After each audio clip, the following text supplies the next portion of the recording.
Olá, gente, tudo bem? Estamos aqui para a gravação da nossa aula número 1, simulado número 1, ou questão número 1, na verdade, do nosso simulado de economia do nosso curso segunda fase de 2025.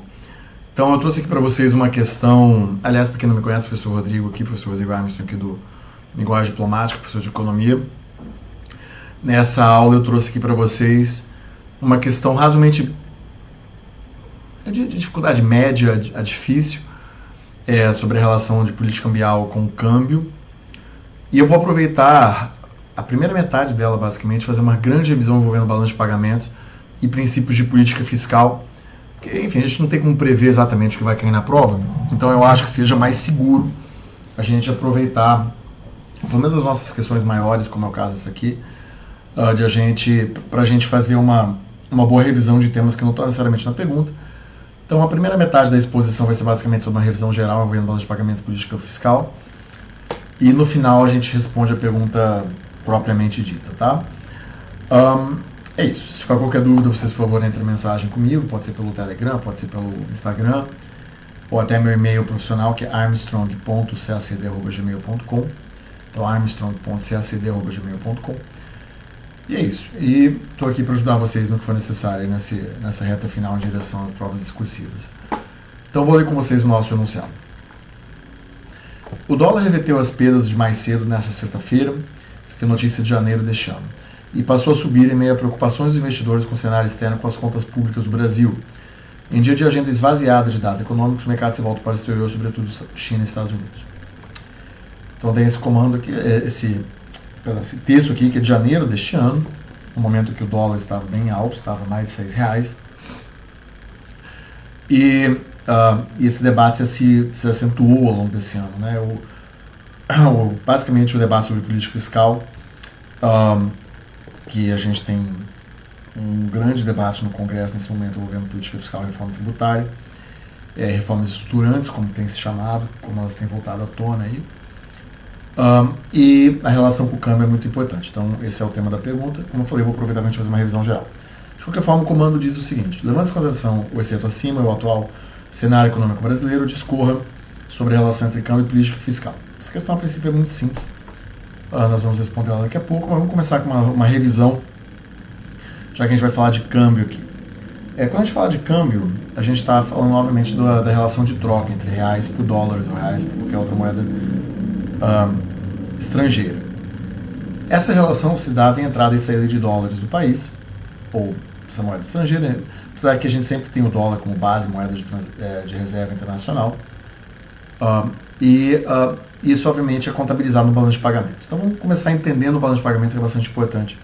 A gente tem um balanço de pagamentos bem firme, até porque ele pode ser uma questão, ele em si pode ser tema de uma questão.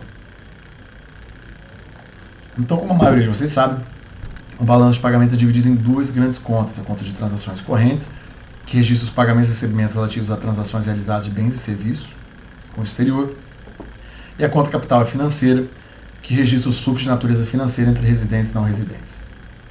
E cada conta dessa tem suas subdivisões. A conta de transações correntes tem, em primeiro lugar, a balança comercial de bens e serviços, que registra importações e exportações de bens e serviços. E aqui a gente fala de serviços de referência a transportes, viagens internacionais, seguros, serviços financeiros, construção, serviços governamentais, entre outros. Então, serviços entram aqui, tá? Seguro, por exemplo, entra aqui. A gente tem a balança de renda primária, segundo a metodologia do balanço de pagamento 6, que é a que a gente usa atualmente, ou balanço de rendas, que era a metodologia do balanço de pagamento 5, então vocês já podem ter visto isso com balanço de rendas. O BPM5 deixou de ser usado há quase 10 anos atrás, mas eu acho que é recomendável, não só lembrar da nomenclatura que isso aparece como uma leitura para vocês. Então a gente tem a balança comercial de bens e serviços, a gente tem a balança de renda primária, que registra a remuneração do trabalho e as rendas de investimento, ou seja, salários, lucros, juros, dividendos, aluguéis, o que nós chamamos de renda mesmo, quando a gente pensa, por exemplo, na forma do PIB. E a gente tem a balança de renda secundária no BPM6, o que antigamente era chamado de transferências unilaterais. Isso basicamente corresponde a transações em que não há transferências ou transações em que não há contrapartida, na forma de bens e moedas para consumo corrente, ou seja, basicamente doações e ajuda humanitária. Então é bem conveniente lembrar que a renda secundária era antigamente chamada de transferências laterais, porque isso ajuda você a dividir bem na sua cabeça o que é renda primária e o que é renda secundária. E aqui a gente tem a estrutura, um quadrinho que resume a estrutura do balanço de pagamentos. Então, transações correntes, a gente tem aqui a balança de bens e serviços, renda primária e renda secundária, e somando esses três resultados, a gente tem, então, balança de bens e serviços, renda primária e renda secundária, a gente tem o saldo de transações correntes. E na conta capital e financeira, a mesma coisa, a gente vai ter a conta capital e a conta financeira, somando esses dois resultados, a gente tem o resultado da conta capital e financeira. Mas enfim, terminando aqui a nossa observação sobre transações correntes. O saldo positivo em transações correntes revela que a gente exportou mais bens e serviços e mais fatores de produção para o exterior, o que significa que parte do que foi produzido no Brasil foi consumido por empresas e consumidores no exterior, ou seja, foi consumido pela demanda externa. Então, os brasileiros consumiram menos ou investiram menos do que eles produziram. Nesse caso, a gente diz que o Brasil é um credor em relação ao resto do mundo. Se você tem um saldo negativo em transações correntes, por sua vez, significa que nós consumimos ou produzimos... nós consumimos, tanto as famílias quanto as empresas e o governo, nós consumimos mais do que nós produzimos. Ou seja, nós temos uma dívida com o resto do mundo, nós importamos poupança externa. É por isso que nós dizemos que o saldo em transações correntes, ele indica também se nós importamos ou exportamos poupança externa. Então, se você tem um saldo de transações correntes negativo, significa que você importou poupança externa. Se você tem um saldo de transações correntes positivo, significa que você exportou poupança doméstica. Tá? Só fazer um adendo aqui, porque isso já foi problema em prova. Quando nós pegamos a fórmula do PIB pela ótica do consumo, que é a fórmula clássica, que você tem lá C mais I mais G mais X menos M, aquele X menos M é só a balança de bens e serviços. E nós, por convenção, dizemos que aquele resultado da fórmula do PIB também indica a nossa necessidade de importação de poupança externa ou exportação de poupança formada dentro do Brasil. Mas vejam só, quando a gente olha para o balanço de pagamentos, a gente diz que a poupança externa é formada pelas três contas: balanço de bens e serviços, renda primária e renda secundária. Quando a gente olha para a fórmula do PIB, só está incluído ali a balança de bens e serviços. Ou seja, não está batendo exatamente, certo?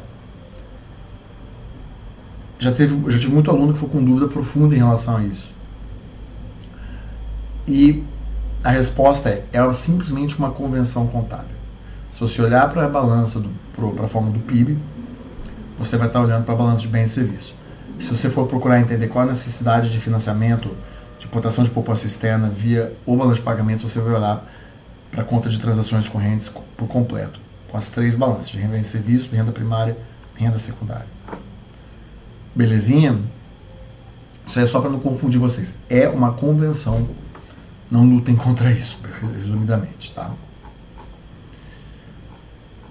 Então, continuando aqui. Então, a conta capital financeira. Eu já havia indicado quando nós vimos o quadrinho ali. A conta capital financeira, que é pouco expressiva, aliás, isso foi tema de questão de primeira fase, recentemente, ela se resume a registrar a aquisição e alienação de bens não financeiros não produzidos. O que é um bem não financeiro não produzido? Patentes, marcas, por exemplo, ou transferência de capital como passe de atleta, perdão de vida externa, entre outros. Ela é uma conta bastante, eu ia dizer insignificante, vou ser mais diplomático. Ela é uma conta extremamente pouco expressiva no balanço de pagamentos como total. Ok? O que importa mesmo aqui é quando a gente olha para a conta financeira, que registra os fluxos de natureza financeira, tipo empréstimo, pagamento de amortização, investimento estrangeiro direto, compra e venda de títulos públicos, etc. Então a conta financeira é muito importante na hora que a gente vai olhar o balanço de pagamentos. E por fim a gente tem uma conta de erros e omissões, que é uma conta residual, para registrar eventuais discrepâncias nessa contabilidade toda. No final, como eu resumi aqui para vocês podem ver isso com calma em casa, o resultado do balanço de pagamentos vai indicar se você aumentou, se você aumentou sua quantidade de reservas internacionais ou se você perdeu reservas internacionais. Tá? Então, se você tem um saldo positivo nos pagamentos, você aumentou suas reservas internacionais. Se você tem um saldo negativo nos pagamentos, você teve que gastar para suas reservas internacionais para bancar aquela dívida. Resumidamente é isso. É bastante simples. Aqui tem até uma continha simples para vocês entenderem. Que basicamente diz que se no ano 1 o Brasil teve um saldo de 500, ele tem 500. No ano 2 ele tem um saldo de 150. Daí esse total vai para 650 de reservas internacionais que o Brasil tem. Daí no ano 3 o Brasil tem um saldo negativo de 200, ou seja, reservas internacionais agora foram para 450. Simples assim, tá? Então, por meio de diferentes combinações dos dados do balanço de pagamento e das nossas contas nacionais, a gente consegue avaliar o grau de vulnerabilidade externa do país no curto, médio e longo prazo. Isso é bem importante. Isso foi tema do TPS de 2025. Aquela primeira questão que apareceu no TPS. Tá? E a gente pode separar os indicadores de vulnerabilidade externa em dois grandes grupos. A gente tem os indicadores de liquidez externa, que medem a nossa capacidade de honrar nosso compromisso no curto prazo. E entre esses indicadores de liquidez externa, nós temos esses 5 itens aqui. Então, você tem a dívida externa de curto prazo sobre o total de reservas próprias, excluindo recursos do FMI. Você tem a necessidade de financiamento externo, que basicamente é o saldo de transações correntes, menos o investimento estrangeiro direto, em porcentagem do PIB. Você tem o que se chama de hiato financeiro, que é a conta financeira mais o saldo de transações correntes. Você tem a relação entre reservas internacionais e dívida externa total, que se não me engano foi essa aqui que apareceu no TPS. E você tem a relação entre reservas internacionais e serviços da dívida externa. Então, basicamente, esses números aqui são usados para medir a liquidez externa do país no curto prazo. Ou seja, no curto prazo, nos próximos anos, nos próximos meses, este ano, aquele país vai conseguir arcar com seus compromissos internacionais? Ele vai ter dólares em caixa, basicamente, para pagar os seus parceiros comerciais à medida que os exportadores e importadores transacionam com o resto do mundo. Porque se você, por exemplo, é um vendedor de sapatos brasileiro, você exporta uma quantidade X de sapato para França, você no seu contrato de venda, você vai fazer aquele contrato em dólar, você vai receber o pagamento em dólar que deve ser convertido pelo sistema financeiro para reais quando aquele dinheiro entrar na tua conta. Agora, se você importou esses mesmos sapatos, o banco precisa ter os dólares, para pagar o comprador dos seus sapatos lá na França. Então, e o governo que regula essa relação do câmbio, de quem tem o câmbio, de quem guarda o câmbio. Então, você pode comprar livremente o dólar, compra e venda de dólar, então a gente tem livre mobilidade de capitais, mas isso é regulado pelo governo, que tem que manter um estoque que ele possa emprestar, negociar com o mercado bancário para o caso o banco não tenha suas reservas próprias. Então tem toda uma engenharia para fazer com que esse sistema funcione. Tá? Então esses são os indicadores de liquidez externa, são indicadores de curto prazo. Nós temos também os indicadores de médio e longo prazo, que a gente chama de indicadores de solvência externa. Então liquidez externa é curto prazo, só para vocês anotarem aí. Solvência externa é longo prazo. E de novo, isso foi tema do TPS, então é bom saber isso aqui, porque pode aparecer na prova de segunda fase. E entre os indicadores de solvência externa, nós temos o serviço da dívida externa sobre a quantidade de mercadoria exportada em valor monetário. Nós temos o serviço da dívida externa sobre o PIB. Nós temos o pagamento de juros do governo sobre a quantidade de mercadoria exportada. Nós temos o total da dívida externa sobre o PIB. E nós temos a dívida externa total líquida, que é a dívida externa total menos reservas internacionais sobre as exportações. Esses são os indicadores de solvência externa. Se no médio e longo prazo o governo vai conseguir bancar a necessidade de acesso a dólares que o país tem nas suas relações com o exterior. O governo vai conseguir garantir aquilo. Então aqui a gente começa a falar de horizontes de 1 ano, 2 anos, 3 anos, 4 anos, até mais do que isso. Tá? Então, é importante lembrar aqui quais são os indicadores. Lembrar bem da estrutura do balanço de pagamentos e lembrar o que são os indicadores de liquidez externa e os indicadores de solvência externa. Na minha opinião, são temas importantes para a prova desse ano. E daí a gente precisa entender o que determina o resultado, os resultados, melhor no plural, do balanço de pagamentos, até para entender como que isso vai afetar os indicadores de liquidez e de solvência. Então, em relação à conta de transações correntes, a gente tem basicamente três variáveis que determinam o saldo em transações correntes. A gente tem, em primeiro lugar, a taxa de câmbio real, que é basicamente a taxa de câmbio descontada os efeitos da inflação, e a fórmula dela é esta aqui. Ezão é igual a Ezinho vezes P estrela sobre P, que traduzindo no português significa a taxa de câmbio real, que é grande, é igual a taxa de câmbio nominal, vezes o índice de inflação exterior, aqui a gente está usando o IPC americano, porque a gente está falando em dólar, tudo isso dividido pelo índice de inflação no Brasil, o IPCA. Então você deflaciona, nesse sentido, a taxa de câmbio, para você entender quais são os termos de trocas reais entre os países. Então esse é o nosso a nossa primeira variável que determina o saldo em transações correntes. Segunda variável, o produto do resto do mundo, ou seja, o quanto o resto do mundo cresceu, porque afinal de contas, se a economia mundial está aquecida, a demanda por exportações brasileiras aumenta. Se a economia mundial está desaquecida, a demanda por exportações brasileiras diminui. E a gente tem o produto do país, o PIB brasileiro, o crescimento do PIB brasileiro. Porque, mais uma vez, se o PIB brasileiro está aquecido, a demanda por produtos aqui aumenta. Então, aumenta também o que se chama de absorção doméstica. Então, você tem um estímulo para que você não exporte os seus produtos, você venda no mercado doméstico, porque tem demanda aqui e tem uma pressão para que os preços aumentem, você consegue aumentar, inclusive, o seu preço se você quiser. Se você conseguir. Porque você tem demanda doméstica. Então, surge um estímulo para que, em vez de exportar, você venda o seu produto localmente, caso o PIB local esteja crescendo. Então, esses são os três determinantes das transações correntes, o saldo de transações correntes. Isso é importante lembrar. Taxa de câmbio real, produto do resto do mundo, produto do país. E quais são os determinantes da conta capital e financeira? Neste caso, aí, de novo, vamos focar na conta financeira, que é a conta mais importante. A gente tem que distinguir entre curto prazo e longo prazo. Então, no curto prazo, o principal diferencial vai ser, o principal determinante vai ser o diferencial da taxa de juros doméstica e da taxa de juros, entre a taxa de juros doméstica e a taxa de juros externa.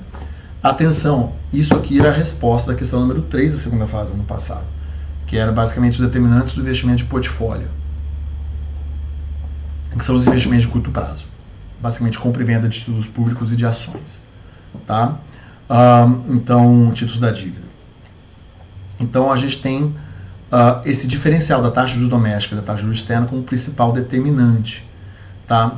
Então, a gente precisa entender o que influencia a taxa de juros doméstica, certo? Então, vocês veem que esse tema ele vai em camadas, tá? Isso é muito detalhe, mas faz tudo muito sentido. Então, talvez tenha que ver uma vez ou duas essa aula, ou três, dependendo, mas vai fazer sentido. Então, a gente tem três variáveis exógenas que determinam a taxa de juros doméstica, que, por sua vez, determina o saldo de curto prazo da conta financeira.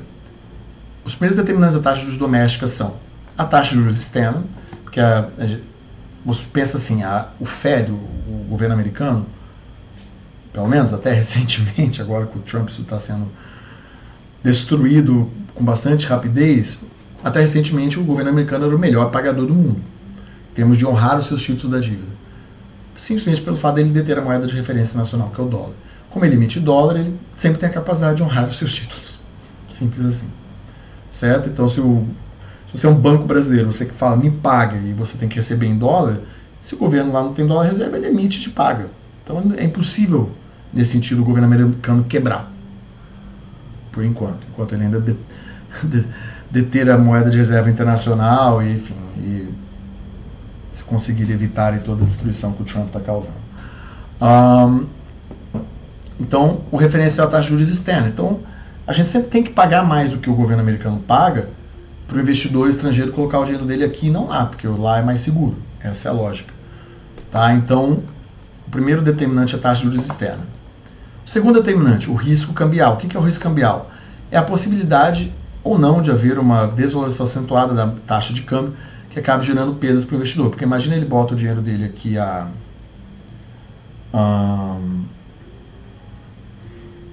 o câmbio está 5-1. Ele bota o dinheiro dele aqui, o dinheiro dele vira real. Deixou de ser denominado em dólar, passou a ser denominado em real. De repente tem uma mega crise e sobe para 6,5, R$6,50 para $1. Para ele recuperar a quantidade de dólares que ele tinha anteriormente, ele vai precisar de muitos mais reais.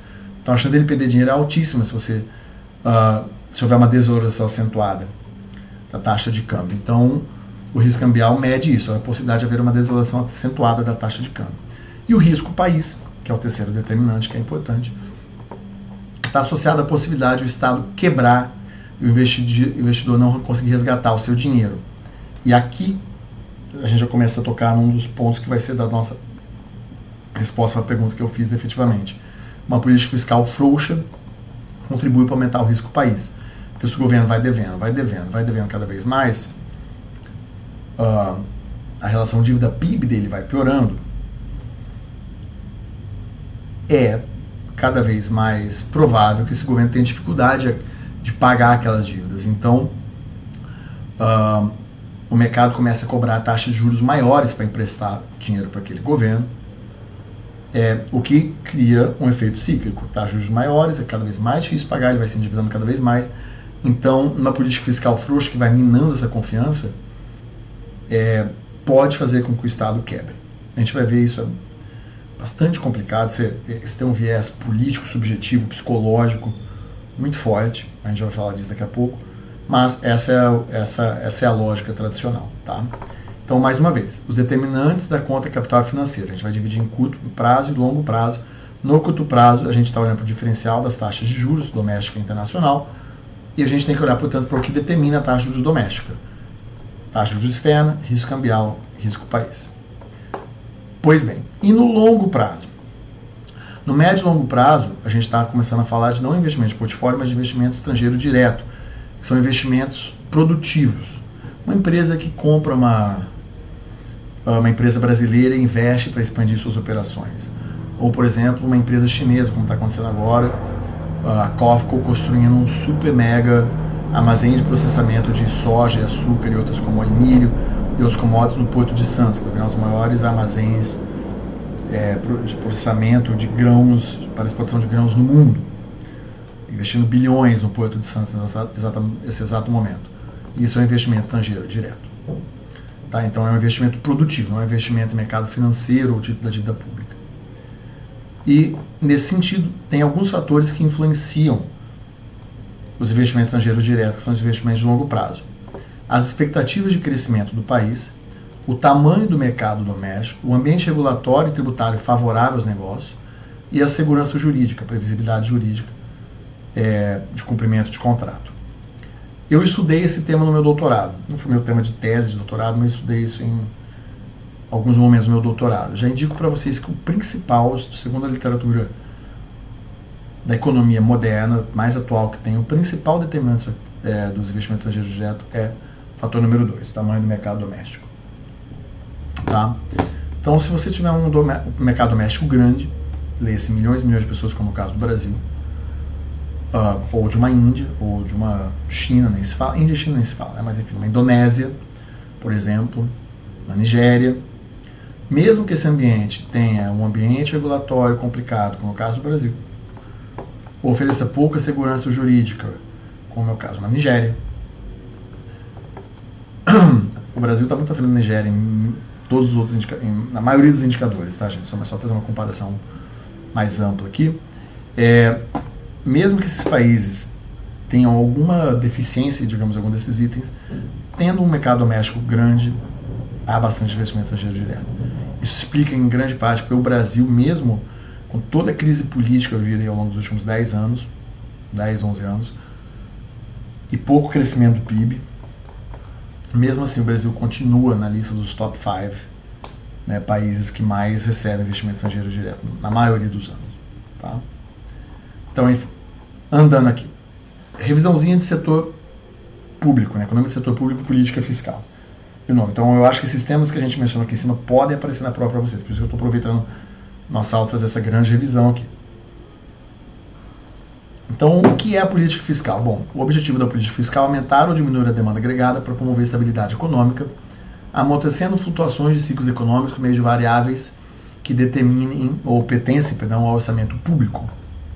Ou seja, como disse uma professora de economia minha na época do mestrado, o governo tributa e gasta. É isso que ele faz. Tributa e gasta, tributa e gasta. Quem ele tributa, como ele tributa e como ele gasta é basicamente o que a gente chama de política fiscal. Tá? E no Brasil, essa política conduzida pelo Ministério da Fazenda, perdão, aqui era meu slide antigo que eu usei aqui na hora de montar essa aula, esqueci de atualizar o Ministério da Economia, era o Ministério da Fazenda. E os instrumentos da política fiscal enquadram-se em 3 escopos, basicamente. Gastos correntes, investimentos públicos e arrecadação tributária, ou seja, o que o governo gasta, como ele pode investir, gerar investimento produtivo, e como ele tributa as pessoas e as empresas. Então, o governo basicamente tem algumas opções. Se ele quiser adotar uma política expansionista, ele tem 2 opções. Ele pode aumentar o gasto, as transferências ou os investimentos, na verdade, ou ele pode reduzir a receita tributária, aumentando a renda disponível para as famílias gastarem. Se ele quiser fazer uma política fiscal contracionista, naturalmente ele faz o contrário. Ele pode cortar gastos ou ele pode aumentar a receita tributária, cobrar mais impostos. Então, quando ele quer fazer uma política fiscal expansionista, quer gastar o dinheiro, ele quer aumentar os gastos ou os investimentos públicos, ele pode fazer basicamente 2 coisas. Ele pode emitir moeda, só que, como nós sabemos, a emissão de moeda tende a gerar uma depreciação do valor da moeda, em outras palavras, tende a gerar inflação. Ou ele pode aumentar a dívida pública por meio da venda de títulos públicos, que é o que a maioria dos países fazem hoje em dia. Tá? Para sustentar essa dívida pública que ele cria a partir da venda de títulos públicos, é recomendado que ele gere um superávit primário para cobrir a parte dos juros relativos a essa dívida. O que é o superávit primário? Lembrando, é basicamente a receita total do governo menos o gasto com despesas correntes, não incluindo aqui o gasto com juros. Tá? Então, quando a gente faz a conta do superávit primário, a gente vê a receita e os gastos do governo, tirando o que ele gasta com pagamento de juros da dívida pública. Tá? Ou seja, é o gasto corrente que se refere a gastos com bens e serviços, como remuneração, funcionalismo, transferências e investimentos. Ou seja, a gente não está incluindo aqui o pagamento dos juros da dívida pública. Se a gente inclui o pagamento dos juros da dívida pública, deixa de ser superávit primário e passa a ser o chamado superávit nominal, que é basicamente a conta total dos gastos e receitas do governo. Belezinha? Então, na avaliação do déficit público, como a gente vai falar agora, o que importa não são números absolutos, mas sim os chamados números relativos, que se expressam na relação dívida-PIB. E eu recomendo que vocês conheçam os dados sobre a evolução da dívida PIB no Brasil, já que isso é fonte de muito debate público e de muito ruído também. As pessoas não conhecem os números. Tá? Então, eu trouxe um quadrinho aqui. Esses números variam, principalmente para o período até os anos 90, tá, gente? O Brasil não tinha estatísticas muito boas sobre o setor público, sobre muita coisa o Brasil não tinha estatísticas muito boas até a década de 90. É a partir da década de 90, final da segunda metade da década de 90, que dados sobre o governo e sociedade no Brasil começam a realmente se tornar mais confiáveis e mais sólidos e ter mais fontes de pesquisa, ou seja, só após a democratização. Tá? Diferente, por exemplo, de países desenvolvidos que coletam e guardam esses dados de maneira muito sistemática, por meio de seus economistas, estatísticos, etc., que ajuda muito na hora de fazer política pública. O Brasil é um país que só tem dados confiáveis e sólidos e completos a partir da década de 90. Tá? Então os números variam aqui. Né? Enfim, os países menos desenvolvidos, o Uruguai, mesmo o Uruguai, que é super desenvolvido, né? Eu já fiz pesquisa envolvendo isso, por exemplo, no doutorado. Mesmo para você conseguir dados, alguns dados básicos do Uruguai é muito difícil. você não tem um Estado desenvolvido, né, como é um Estado brasileiro, por exemplo, num país menor como o Uruguai. Tá? Então, só para vocês entenderem aqui que de vez em quando, dependendo da fonte que você pegar, esses números vão variar. Mas o importante é entender a tendência. Então veja só, né? Na ditadura, grande período de inflação, super gastos, a gente vê que a dívida chega a números muito altos. Já o governo tinha déficits crônicos e imprimia moeda a rodo para cobrir essa dívida. Foi a época da hiperinflação no Brasil. Então, havia descontrole das contas públicas. O Brasil faz os acordos lá no contexto do Plano Brady, no começo dos anos 90, paga boa parte dessa dívida e rescalona o resto. Só que com o Plano Real, como nós sabemos, como nós estudamos lá no Plano Real, para quem é o meu aluno, né, a gente já fez aquela questão da prova de 2014 aqui no curso, que a gente fala sobre o Plano Real. Alguns aspectos do Plano Real não funcionaram, como por exemplo, a reforma fiscal e tributária não foi adiante no nível que se previa, e as privatizações também não aconteceram no nível que se previa, então o governo arrecadou muito menos do que ele previa arrecadar, então ele acabou se endividando muito para conseguir manter a âncora cambial, porque ele fez isso mantendo os juros muito altos para que os investimentos de portfólio entrassem aqui, e o câmbio não estourasse, portanto isso permitiria que a inflação retornasse. Então você vê que durante o governo FHC, a dívida pública aumenta muito, ela chega a 71% em 99.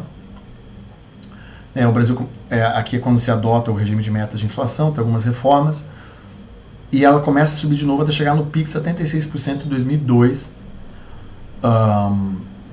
com medo dos investidores, com a vitória do Lula, né, e os juros vão subindo, e o medo de fuga de capitais. Então a gente vê a dívida pública subir muito, aqui chega a 76%. E daí o governo Lula aproveita, como nós sabemos, a bonança dos anos 2000, de alta dos preços das commodities, expansão da economia mundial, estabilidade, e também faz uma política bastante boa em termos de aumento do salário mínimo, redistribuição de renda.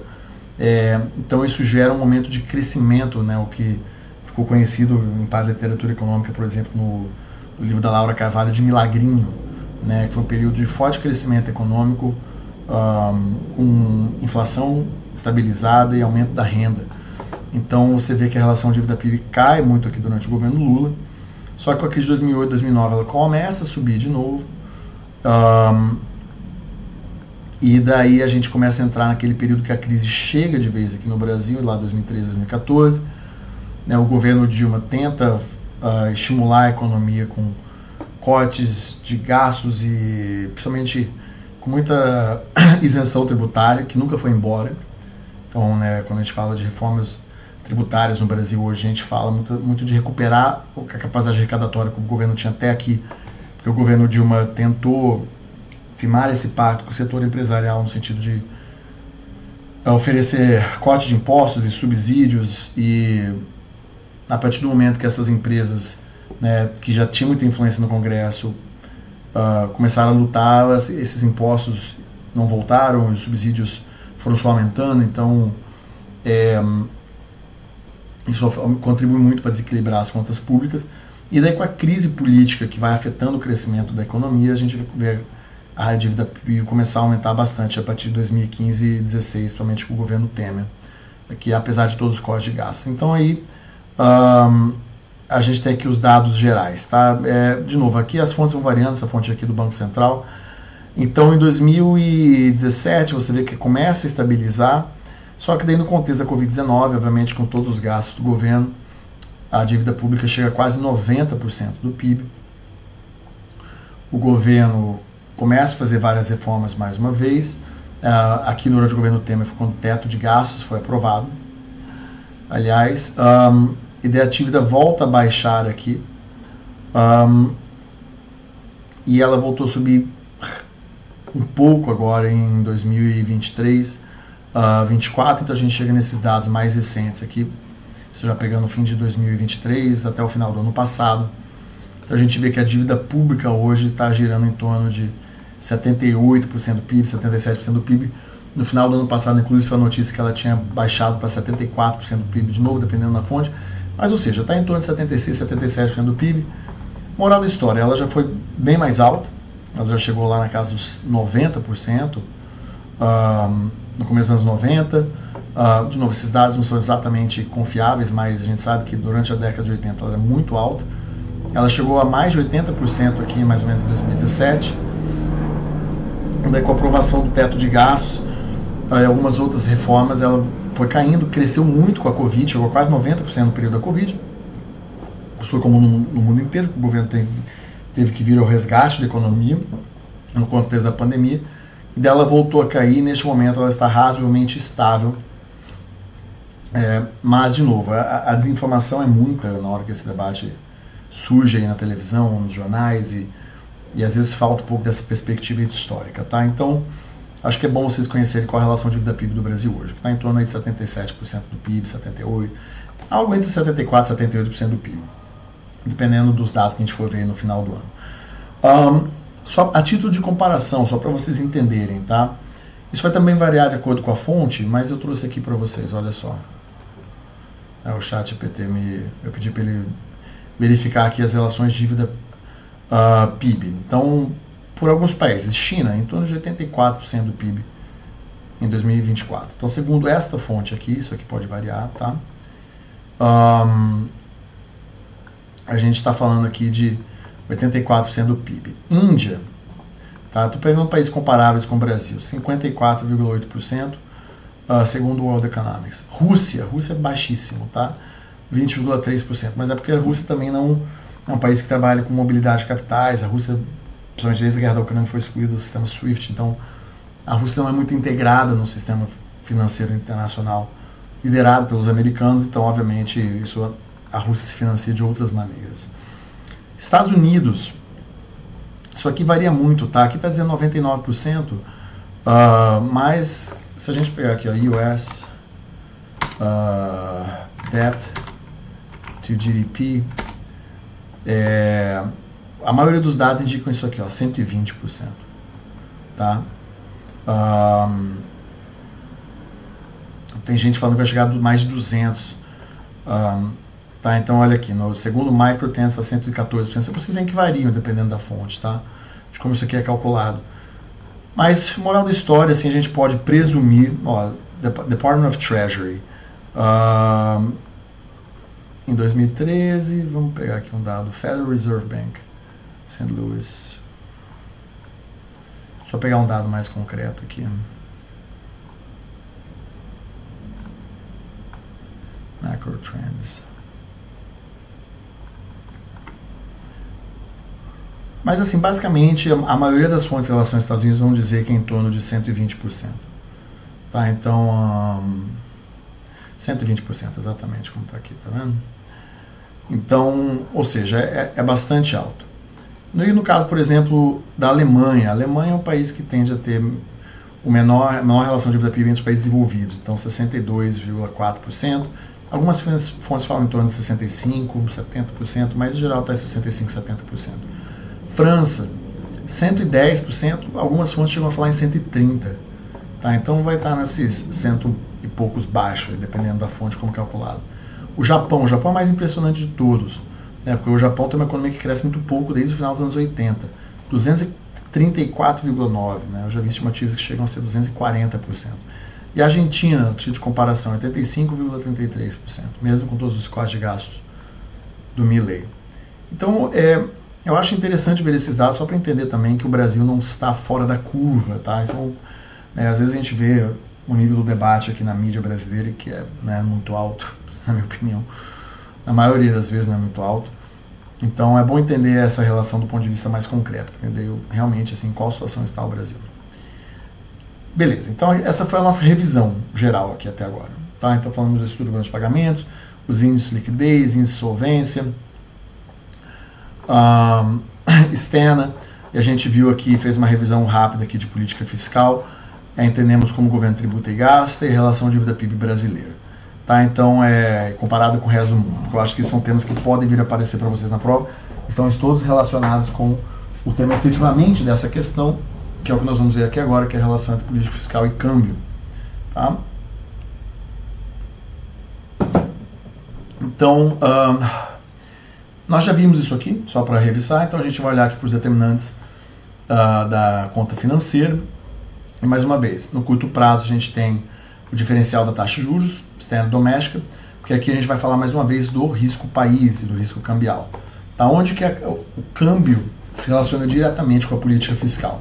Se você for começar a sua resposta de maneira muito objetiva, você fala, olha, o câmbio se relaciona com a política fiscal a partir de como estão os investidores de curto, e médio e longo prazo, vem a capacidade do país de honrar suas obrigações. No curto prazo, a gente olha aqui para os determinantes da conta financeira e a gente fala principalmente do diferencial entre taxa de juros doméstica e externa, e como nós vimos, nós temos esses três fatores: a taxa de juros externa, que é a referência do Fed, o risco cambial, que é a possibilidade de haver uma desvalorização mais uma vez, e o risco país, que nós já falamos, tem a ver com a capacidade do Estado quebrar ou não. E aqui entra o tema da política fiscal diretamente dito.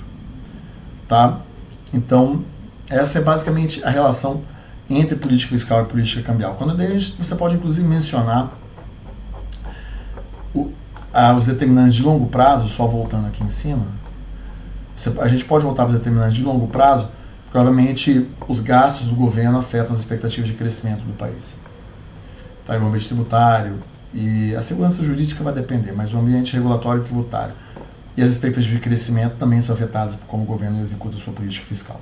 Você poderia voltar aqui nos determinantes de longo prazo também, portanto, além dos determinantes de curto prazo e da conta capital financeira. Tá? Então eu explicaria isso em detalhes, os determinantes de curto e longo prazo, e daí eu faria uma comparação sobre como isso funciona, comparando os países desenvolvidos e os países de desenvolvimento. Tá, isso é importante para você deixar a sua resposta bastante completa. Então, no caso do país desenvolvido, em relação à estabilidade cambial, os países desenvolvidos em geral têm moedas mais estáveis devido a eles terem economias mais robustas, mais diversificadas e políticas monetárias que, portanto, são mais eficazes. E isso gera maior confiança internacional. Nos países de desenvolvimento, há uma tendência que eles tenham moedas mais voláteis, que são influenciadas por questões institucionais envolvendo estabilidade política, e isso tende a gerar mais inflação e mais dependência em fatores como commodities, porque economias que são agroexportadoras e são pouco diversificadas, que não é o caso brasileiro, a brasileira é agroexportadora, mas é muito diversificada, elas são altamente vulneráveis aos ciclos das commodities e da variação dos preços internacionais. Em relação à política cambial, a diferença entre países desenvolvidos e em desenvolvimento. Os desenvolvimentos geralmente adotam taxa de câmbio flutuante, em que o valor da moeda é determinado pelo mercado. É o caso do Brasil aí, desde 99. Os países em desenvolvimento, muitas vezes, eles ainda adotam regimes de câmbio mais controlados, como o câmbio fixo ou flutuante controlado, como era o caso da Argentina até recentemente. Na verdade, a Argentina, não sei nem se a Argentina conseguiu completar a sua transição em relação à taxa de câmbio flutuante. Deixa eu perguntar para o AI ou para o chat GPT. Has Argentina... Eu gosto de perguntar em inglês que funciona melhor. Completed its transition for a floating exchange rate.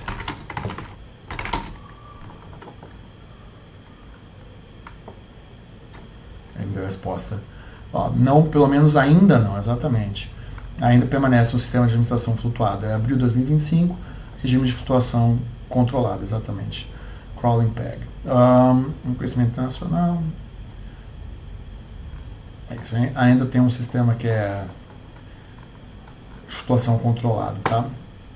Eu não estava acompanhando exatamente como está essa transição.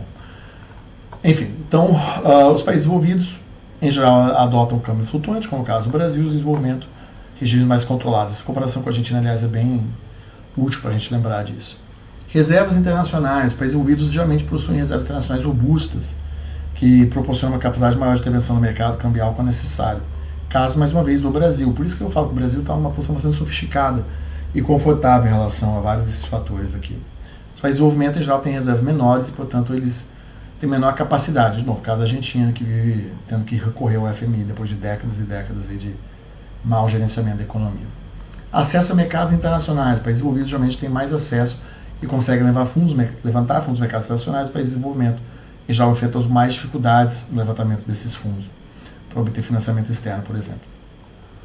Impacto de fatores externos, como nós falamos, os países envolvidos em geral são menos vulneráveis a choques externos, como por exemplo, variação de preços de commodities ou crise econômica em outros países, justamente por terem economias mais sofisticadas. Os países em desenvolvimento muitas vezes são mais suscetíveis a esses choques por terem economias menos diversificadas, mais vulneráveis, portanto, como era a economia brasileira até metade do século XX, a flutuações de preços de commodities específicas. Né? O Brasil era altamente dependente do café naquela época. Então isso faz com que esses países tenham estratégias políticas, de economia política, muito diferente e diversa.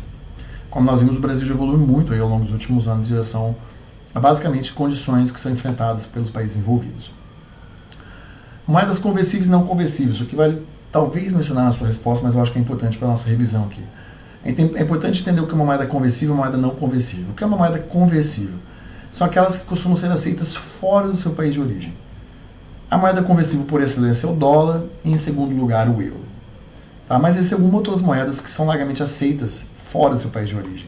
Então, além do dólar e do euro, eu coloquei uma listinha aqui. Coroa dinamarquesa, coroa norueguesa, coroa sueca, dólar canadense, dólar australiano, franco suíço, iene japonês, libra esterlina. A libra, aliás, o clássico do século XIX. Era moeda de reserva internacional até o final do século XIX.